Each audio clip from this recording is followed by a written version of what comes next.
மாணவர்களுக்கு வணக்கம். இந்த வீடியோ பதிவில் டிஎன்பிஎஸ்சி குரூப் 4 ஃப்ரீ டெஸ்ட் 1 சார்ந்த ஒரு முழுமையான தகவலை இந்த வீடியோ பதிவில் தெளிவாக பார்க்க போகிறோம். நீங்கள் நம்ம சேனலுக்கு புதியவராக இருந்தால் சேனலை சப்ஸ்கிரைப் பண்ணிடுங்க. நம்மளுடைய சேனலை உங்களுடைய நண்பர்களுக்கும் ஷேர் பண்ணிடுங்க. வாங்க வீடியோக்குள்ளே போகலாம். ஃபஸ்ட்டு டெஸ்ட்டு வந்து உங்களுக்கு 1/4/2026 மாலை 6 மணி அளவில் நடைபெறும். இந்த டெஸ்ட்டுக்கான பாடங்கள்னு எடுத்துக்கிட்டிங்கன்னா தமிழ் சப்ஜெக்டில் அலகு 1ல் இருக்கக்கூடிய எழுத்து, அதுக்கப்புறம் திறனறிவை பொறுத்தளவில் சுருக்குதல், இந்திய ஆட்சியலை பொறுத்தளவில் இந்திய அரசமைப்பு, அரசமைப்பின் முகவுரை, அரசமைப்பின் முக்கிய கூறுகள், அடிப்படை உரிமைகள், அடிப்படை கடமைகள், அரசின் நெறிமுறை கோட்பாடுகள்னு சொல்லி மொத்தமாக 100 கேள்விகள் வந்து இந்த டெஸ்ட்டில் உங்களுக்கு இருக்கும்.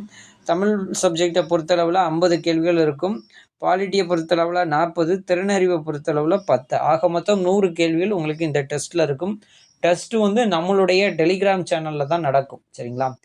டெலிகிராம் சேனல் லிங்க் யூடியூப்பை பொறுத்தளவில் கீழே டிஸ்கிரிப்ஷனில் கொடுத்துருக்குறேன். இன்ஸ்டாகிராம், ஃபேஸ்புக்கில் வந்து கமெண்டில் கொடுத்துருக்குறேன். கமெண்ட் செக்ஷனில் இருக்குது, மறக்காமல் ஜாயின் பண்ணிக்கிடுங்க. வேர் டு ஸ்டடி எங்கெங்கே படிக்கணும் அது சார்ந்த ஒரு ஃபுல் டீட்டெயில் எல்லாமே இந்த பிடிஎஃப்பில் கொடுத்துருக்குறேன். பிடிஎஃப் வந்து டெலிகிராம் சேனலில் ஷேர் பண்ணியிருக்கிறேன், டவுன்லோட் பண்ணிக்கிடுங்க.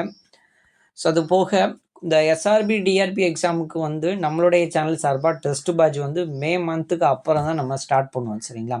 அது வரைக்கும் வெயிட் பண்ணுங்கள். கோஆப்ரேட்டிவ் எக்ஸாமுக்கு படித்து கொண்டு இருக்கக்கூடிய மாணவர்கள் இந்த டெஸ்ட்டையும் நீங்கள் அட்டன் பண்ணுங்கள். மேக்ஸிமம் இதில் இருக்கக்கூடிய ஜிகே, மேக்ஸ், தமிழ் எல்லாமே நம்மளுக்கும் கோஆப்ரேட்டிவ் எக்ஸாமில் கேட்பாங்க. அதனால் இதுவும் உங்களுக்கு ரொம்ப பயனுள்ளதாக இருக்கும்.